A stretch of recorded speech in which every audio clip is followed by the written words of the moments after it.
Hello, everyone, and welcome back to The Explainer. Today, we're diving into a topic that's honestly just as wild as it is fascinating. We're going to look at the highly unpredictable, sometimes hilarious, and often terrifying ways that absolute power has shown up throughout human history. We're talking about individuals who were literally handed the keys to entire empires, and we're going to see exactly what they chose to do with them.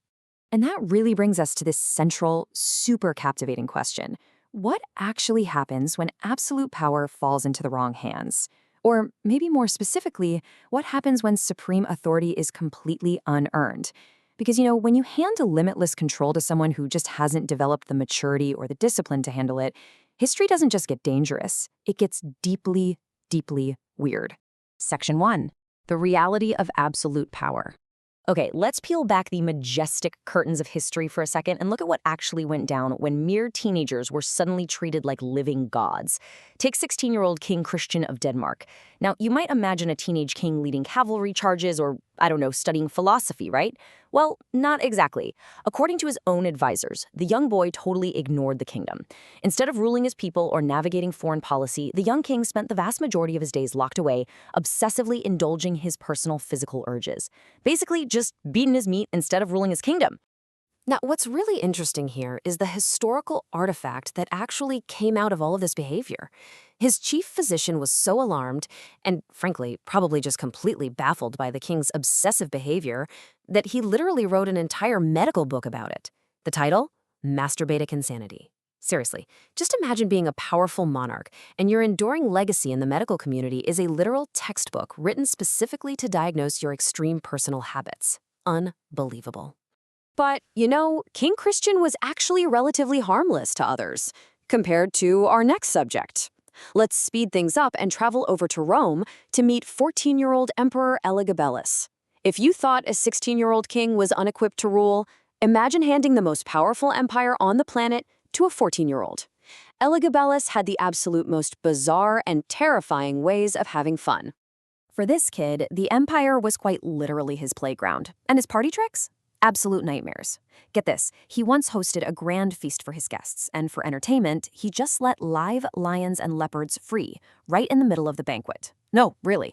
And if that wasn't enough chaos for him, during a massive gladiator contest, he let loose venomous snakes directly into a huge trapped crowd. He fundamentally treated people's lives as his own personal playthings. But actions have consequences, right? Even for emperors. To absolutely no one's surprise, the people of Rome quickly had enough of being treated like expendable toys in a teenager's twisted games. They rose up and took his life when he was just 18 years old. It was a brutal end to a brutally chaotic and incredibly brief reign. Section 2. A grown man's dolls. So we've looked at teenagers, but it turns out age doesn't always guarantee maturity. Let me introduce you to 34-year-old Peter III of Russia. Now, on paper, a 34-year-old monarch should be in the prime of his leadership, guiding the vast Russian Empire with wisdom and strength.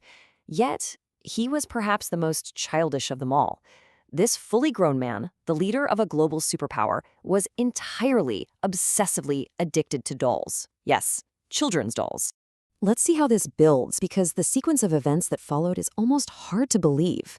One day, a real rat managed to get to one of Peter's precious dolls and tore its head off. How did the 34-year-old leader of Russia respond?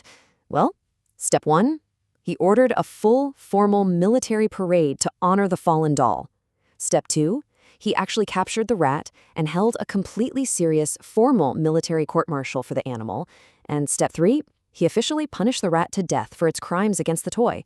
I mean, it is just a stunning display of absolute power being utilized for absolute absurdity.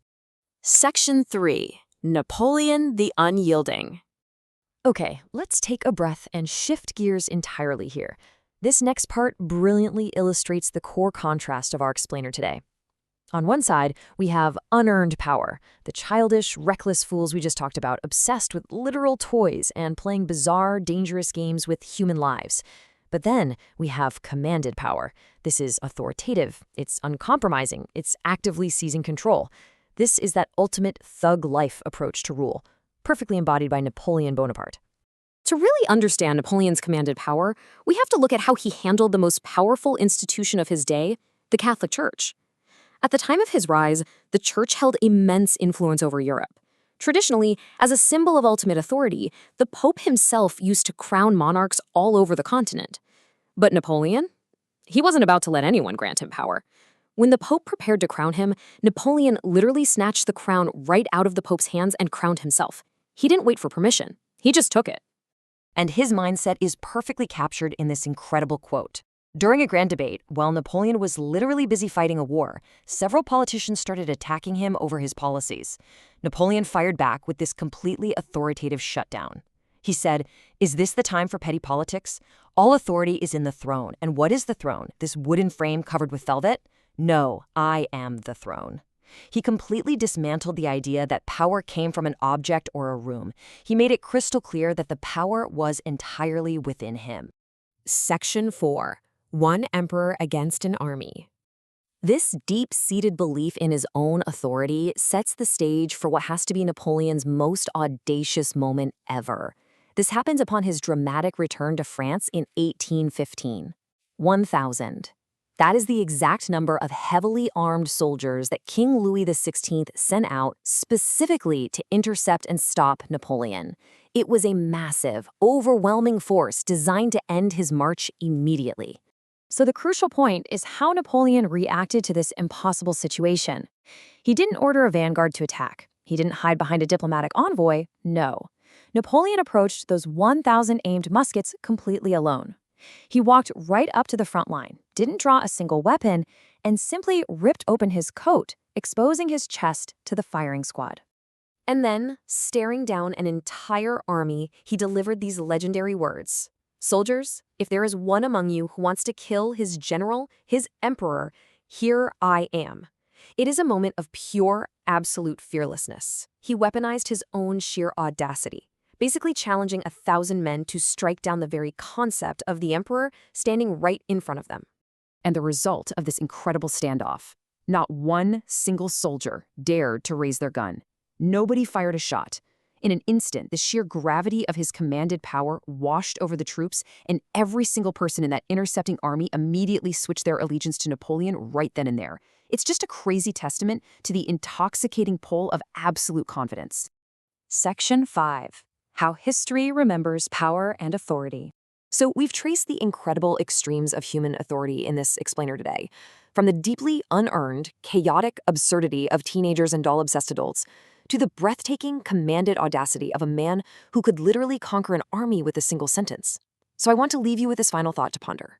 Is supreme authority merely a playground for the immature? A dangerous trap waiting to expose the flaws of whoever holds it?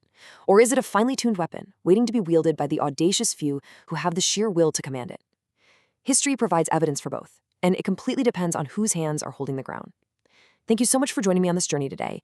Keep asking questions, keep looking deeper, and we'll see you on the next explainer.